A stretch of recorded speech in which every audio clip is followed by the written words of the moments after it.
Hello mga kabayan, kumusta kayo? Magandang buhay, Analisa Reality Vlog. May napanood po akong video kay Mama Harlika, yung Buljak TV. I share ko lang po. Kasi ngayon kailangan nandito tayo sa realidad, mga nangyayari sa Pilipinas. Kasi meron pong nananamantala sa sitwasyon nila Tatay Digong. Na-interview po ni Ma'am Harlika, mismo si Ma'am Hanilet. So, panoorin niyo po. At maraming salamat sa suporta ninyo. After this, di niyo na po ako maririnig. Nag-intro lang po ako ngayon.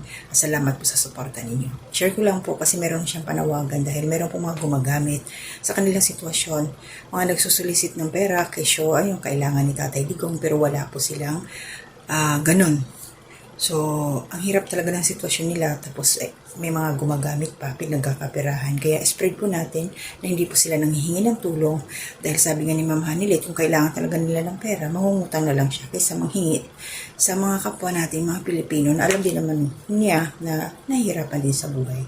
So far, hindi po sila nanghihingi.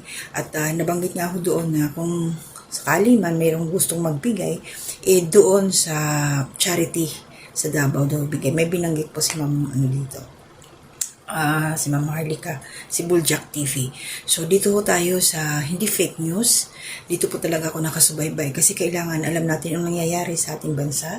So ito si Ma'am Harlika sa Buljak TV, sa kanyang YouTube channel. Shoutout po sa iyo, Ma'am. Salamat sa pag-update. So dito ho yung totoong balita, yung hindi fake news, hindi gawang-gawa. So may mga source po siya. Kasi mahirap na tayo magkalat tayo ng hindi tama. So at least andyan si Ma'am Harlika na galing mismo doon sa puno yung mga nakukuha niyang mga isi-share sa atin, mga pangyayari, katotohanan lamang. So maraming salamat po sa inyo mga kabayan, mga kabisnes, kapapi, kalingap. Huwag po tayo mag-focus sa isang mga pangyayari. Maging maging aware sa ating kapaligiran. Dahil ngayon napaka yung sitwasyon natin, mahirap na talaga. So mag-iingat po lahat. Mag-iingat po palagi. Yun lang yun sa akin. So maraming salamat po sa suporta ninyo. Please watch na lang po yung video. Galing po yan sa channel po ni Ma'am Harlika sa Buljak TV. Yun sa kanyang YouTube channel. God bless po. Hanggang dito na muna. Hello! Magandang araw sa lahat ng aking mga kababayan. Ayan, talaga namang ngayon, makikita nyo kasama natin si Mama Hanilet kung saan nandito po kami sa The Hague pa rin. At napagbigyan tayo ng pagkakataon na makasama siya ngayong araw na ito. Kaya ma'am, thank you so much. At kumusta po yung inyong pag-visit? Ilang days na po kayo dito? 25 yata kami. 25 days. Oo. Kumusta naman po kayo nung nakita? Na-visit nyo na si PRRD, di ba? With Kitty? At pagdating niya dun sa namin, nagyakapan kami tatlo, tapos sabay kami ni Kitty kumanta ng happy birthday sa kanya. Oh, wow. Dito si Kitty sa kabilang pisngi, dito ako sa kabila, kasi kami kanta ng happy birthday. Yun, hanggang Hindi po umiyak si PRRD? Ay, hindi. Kayo po? Kasi sabi ni Inday, wag daw kayo umiyak. Ako pa, medyo ba ako. Ano po yung sinabi ni former President PRRD sa inyo? Sabi niya, yung kagaya ng sinabi niya kay VP, sabi niya, there will be a day, there will always be a day of reckoning. Yeah. Tsaka sabi nga niya, kinote niya nga sa Psalms 91 verse 8, Yeah. I will let you see with your own eyes the destruction and the punishment of the wicked. Yeah. Ang ganda ng promise ng Panginoon.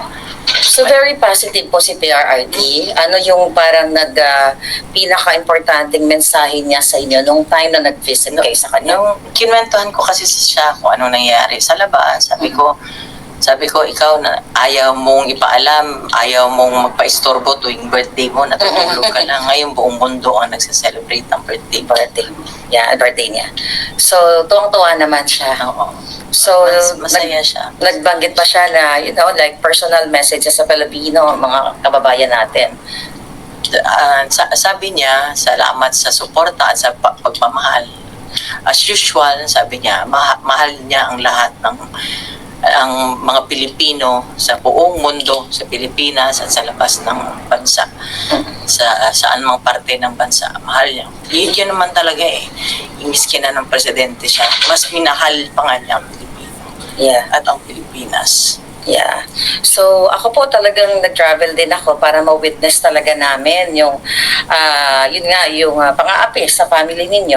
At lalo na kay Pangulong Duterte. Kitang-kita din naman namin, no, million-million tao talaga ang nag-support sa inyo. Pero ako po, ay bilang isang just an ordinary citizen, marami ding lumalapit kasi sa akin ng mga taong minsan nagpe-pretend na they are connected with you, or I don't know, may mga nung kahapon sa ground nandoon ako, may mga pinaparating sa akin na mga information na may mga taong nangihingi ng tulong in behalf of your family. Inaalaw niyo po ba 'yon? Hindi. Pakiusap ko lang kung sino man ho kayo, huwag niyong gamitin ang pagkakataong ito, ang trahedya namin. Yeah. Kung kayo ay sadyang nangangailangan sa buhay, parang awa niyo na ho, huwag niyo ho gamitin ito. Dahil kami ho bilang pamilya, si VP Inday, si Congressman Pulong, si Mayor Baste, hindi ho kami hihingi ng tulong o financial na tulong sa ibang tao. Kami ho, kung kinakailangan naming umutang, yun ho ay gagawin namin. Merong nagkwento sa akin. Maraming lumalapit kasi alam nila, desperado kami, di ba? Yeah. Lumalapit sila na ganyan. Sabi ko, kung kaya mong gawin, bakit hindi mo na lang gawin? Bakit, maraming mga kwento, mga storya. Sige, kung kaya mong gawin, gawin mo na lang.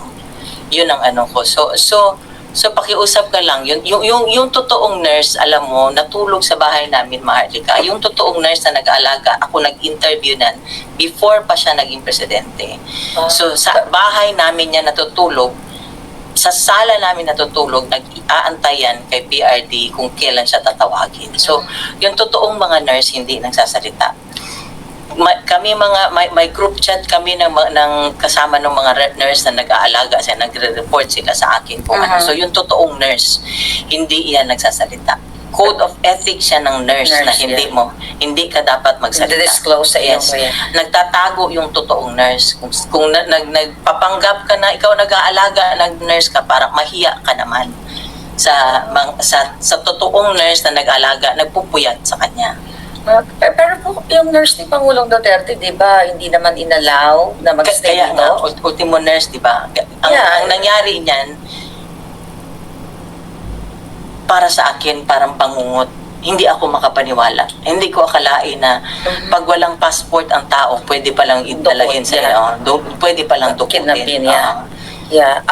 Kasi ako, yun nga yung mga nakakarating sa akin ng mga mensahe na may mga nagpapanggap, no, ng mga taong nag-connected sa inyo or kakilala or kamag-anak kayo. Yung iba, hindi ko naman talaga kilala. Kayo lang naman nakilala kong mga relatives niya. So, ang sa akin lang, ma'am, pinararating ko lang sa inyo. Kasi sa akin din may lumalapit kahapon nga po. May mga nag-aabot ng mga, mga sobre, mga birthday cards. So, sinasabihan ko sila na yung family ninyo, which is in-announce ni Inday, hindi nanghihingi ng financial help. But birthday greetings is fine. Birthday greetings, mga cards. Okay so, meron Kasi pala... pampaano ng ano niya. Yeah. Dinala ko nga yung iba, pinasign ko na yung pinabati ko nga para lang maanuhan siya. Yung alam mo, para maanuhan ng yung spirits niya, gumaan yung loob niya, maging sumaya siya ng konti doon dahil sa mga pagbati ng mga tao. So kasi, may mga nurse pa lang nagpapanggap. Ang alam ko parang may mga nagvo-volunteer dito sa Dahig, pero may mga nagpapanggap din pala ng mga nurse daw. Alam mo, ang nangyari niyan, siyempre ako nurse, registered nurse ako. So, kinontak ko na sa pag alis pa lang nila, kumontak na ako, yung sa PRC sa Davao. Davao, okay. Sabi ko, tulungan mo ako makahanap ng nurse doon. Dito. Sabi ko, whatever na i-remit, wire transfer yung ang sweldo niya papunta dito, siya mag-alaga. Nakakontak ako, natawagan ko, ma'am, ganito. It turned out, bawal lahat. Pa-ultimo yung nurse na personal nurse niya na before siya tumakbo ng presidente na in-interview ko. Kasi mabuting tao yun, mapagkatiwalaan mo talaga. When it comes sa pera, mapagkatiwalaan mo. Hindi pinasama. Kaya nga, nung tinawagan ko na, alam ko nakalanding na, nung tinawagan ko siya, nag-iyakan kami, ma'am, hindi kami pinasama. Yun ang ano. So, Ah. yun, kami nga ni ano, para lang mapaano ko sa inyo na, na ang pamilya namin hindi ho manghihingi o magsusolicit sa inyo ng kahit na anong financial na tulong. Kami nga ni Bibi Inday nagtutulakan. Nung nasa Davao pa ako, sinabihan ko na si Inday. Sabi ko, bigyan mo ako ng ano, magpadala ako. Paano ko ipadala?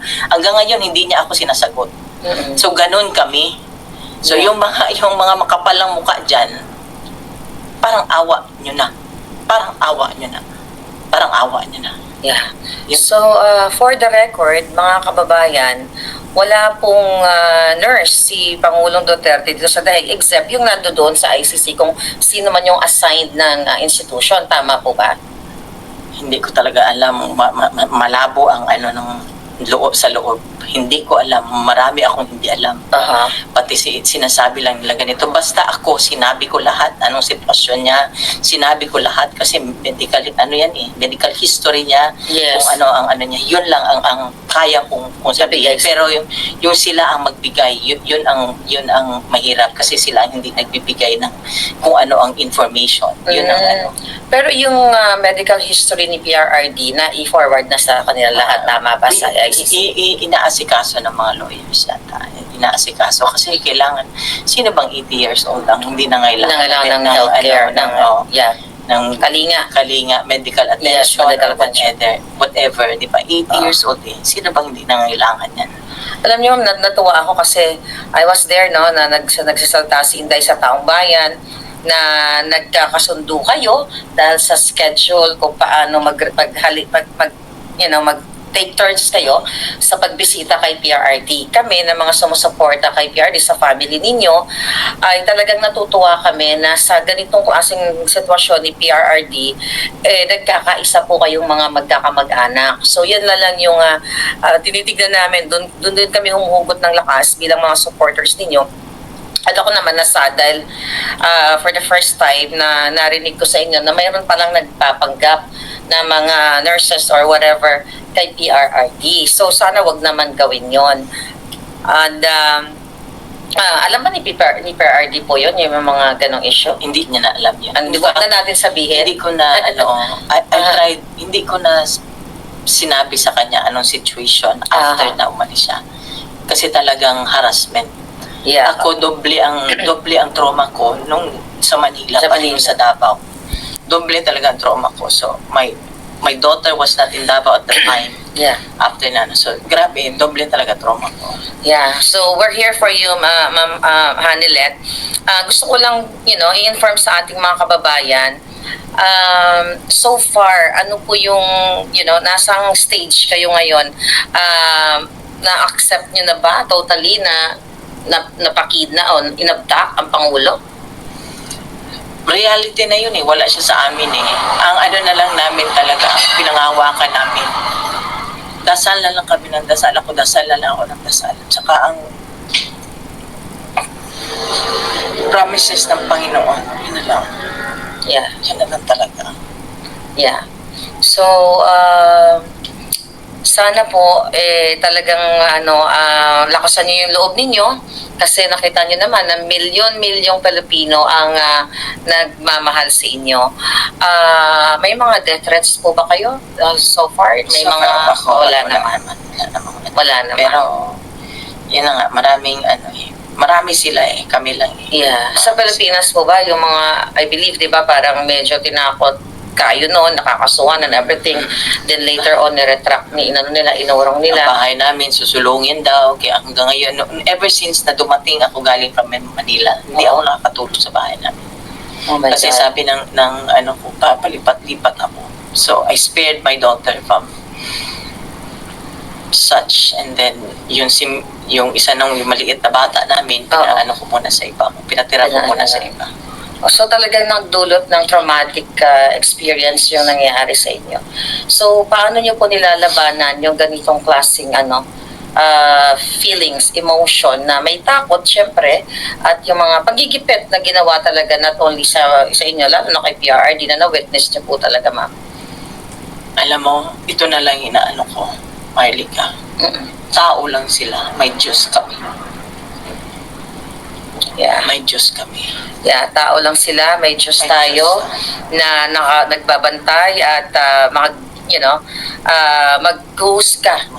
Mag-host ka sa kung ano man ang Sabi nga ni PRD, this is only temporary. Yeah. Sabi niya. So, I hope talagang mapauwi na natin si PRRD. So, yung mga lawyers naman, ginagawa naman nila yung dapat nilang gawin. And very positive po ba si PRRD nung time na nanonood kayo sa loob? Sobra, mas siya. Hindi mo basta-basta Nagjo-joke pa rin siya, ma'am? nakasmile pa rin siya. Nakasmile pa rin siya. Kasi pa rin niya yung kasi may mga guards doon.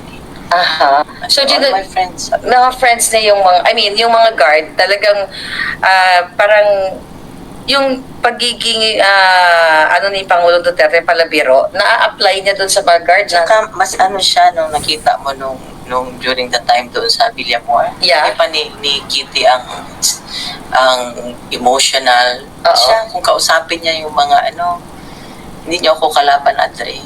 Oo, narinig Sabihan ako niya pa, hindi niyo ako kalaban. Ganun lang niya, Adre, ikwento, makinig ka, ganun lang Pero ma'am, ano yung feeling, ano yung nakita nyo dun balik tayo dun sa Villamor na, yung mga polis ba, talaga bang parang sila, yung gusto nila yung ginagawa nila na gipitin ang kanilang dating hindi ko alam kasi Commander-in-Chief? it's masyadong subjective yan sila na yan pero Kasi may mga lumalabas sa video na yung ibang mga polis may lumalabas lang na pero still nandun sila, di ba? They implemented it. Yeah. Tumulong sila. They're part Tumulong of the sila. they're accomplices sila ng pagkidnap niya. Pero yun nga, which is grabe po talaga yung pagigipit sa atin lahat tayo, kasi ako kinikipit din ako, pero mas on dito na pag-uusapan na international, na nakikita talaga yung pagigipit kay Pangulong Duterte at nakita din yung impact sa buong mundo kung paano siya pinrotektahan. So, panghuli na lang po, ano yung gusto nyong ibuhos na mensahe sa ating mga kababayan, yung mga gumagamit sa pangalan ninyo, yung mga nagsusolicit, yung mga sumusuporta? May nakausap na akong isa, kasi ako, Marlica, prangka ako I can tell sabi po. Prangka, sabi ko, pinandilatan ko nga ng mata kung mayroon kayong magagawa, bakit hindi niya na lang gawain? Di ba? Sige, kung meron kayong magagawa, sabi ko nga, sa abot ng aking makakaya, sige. Kasi lahat naman may kailangan may kabayaran, di ba? May Yes. Sabi ko, sa abot na aking makakaya, kung kailangan ko umutang, di ba? Yeah. So, yun ang ko na sana wag silang tumigil, dasal at suporta, wag yung tigilan kasi nakita nyo naman ang ginawa niya para sa Pilipinas at para sa Pilipino. Yeah. Kung sa Binisaya pa kasi mas mabigat, hangyo ko o nakikiusap ako, para nyo na awa. Tulungan nyo po kami sa dasal, sa lahat po kung ano pong pwede nating gawin na maibalik ko siya sa amin. Wala na ho siyang gusto nga sa buhay. Gusto na at itig, gusto na lang niyang mamahinga. Yeah. Gusto na lang niyang mamahinga. Doon po sa lahat ng family ninyo na sumusuporta sa inyo at yung mga nagpapanggap na family. Doon lang ako sa message ko lang sa family lang kasi Family lang. kami sa family na lang na sabi ko nandiyan kami, nagtutulungan kami, may group chat sila Kitty at mga kapatid niya pagka kami lang talaga, wala kaming kung may narinig ako na may isa sa kapatid ng anak ko medyo naanohan ng loob, sabi ko naki-encourage mo na, sabi ko kailangan matatag tayo ngayon, Lahat. umiyak man tayo, kailangan natin lumaban, kailangan natin siya ipaglaban. Pero nakakabilib po si Kitty yung talagang yung tapang niya nakita namin kasi ako nakikita ko lang si Kitty sa mga reels, she's young and sweet. Pero nung nakita namin kung paano inabdak ang Pangulo, kung paano kayo ginipit doon, nagpakita siya talaga ng kanyang pagiging firm, matapang na bata at young age at may paninindigan. So as a mother, paano niyo po ba, i-brief and concise lang, ano sa amin, si Kitty, i-describe? At sabi ko nga hindi, noong pa yan, sabi ko, surrender ako sa anak ko kasi kaugali siya ng tatay niya. Okay. At sabi ko nga sa loob, sabi ko sa papa niya, sabi ko, you will be proud of her kasi talagang kaugali siya ng tatay niya.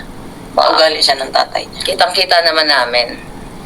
So, ayun. So, sa mga sumusuporta po sa inyo, ma'am, sa lahat ng mga taong hanggang ngayon patuloy na nag-gather, nag-celebrate post-birthday ni PRRD, mensahe niyo po, panghuli na lang. Maraming salamat sa inyong lahat. Alam ko nagdarasal kayo. Yung mga messages ninyo napabasa ko, hindi ko man kayo masagot isa-isa. Pero ito lang ang hiling ko, wag ho tayong tumigil. Kasi hindi naman hindi ako pwedeng mag-give up. Hindi tayo pwedeng mag-give up. Tulungan nyo kami na maibalik ko namin siya sa bahay namin. Marami hong salamat. Ay, haba-habol na lang po. So, wala pa po kayong plano kung kailan kayo babalik o magsistay kayo dito habang nandito si PRRD? Pinag-usapan pa lang. Ayun. So, thank you so much mga kababayan. Kasama natin si Ma'am Hanalet ngayong araw na ito. Sana po isa puso natin yung kanyang mga panawagan na hindi po nangihingi ng monetary ang ating Pangulong Duterte at ang kanilang pamilya. Kung mag-send man po kayo ng mga birthday greetings, birthday cards, letters, okay po yun. So, malinaw po tayo, mag-ingat po tayo sa mga lumalapit sa inyo na nagpapakilala na ganito ako, kamag-anak ako, or ganyan. So, mahirap na po na gamitin natin ang sitwasyon ni Pangulong Duterte. Malungkot na nga yung pag-abduct sa kanya, tapos sasakyan pa ng ibang mga taong gumagamit sa pangalan niya, hindi po tama yon. At ayaw ni PRRD na ganon. Kung talagang totoong love niyo ang PRRD dahil sa kanyang mga ginawa sa bayan natin, wag po natin siyang gamitin. So, maraming salamat, Ma'am Hanalet, sa inyong pagbigay ng kahit busy kayo. Thank you so much. Thank you.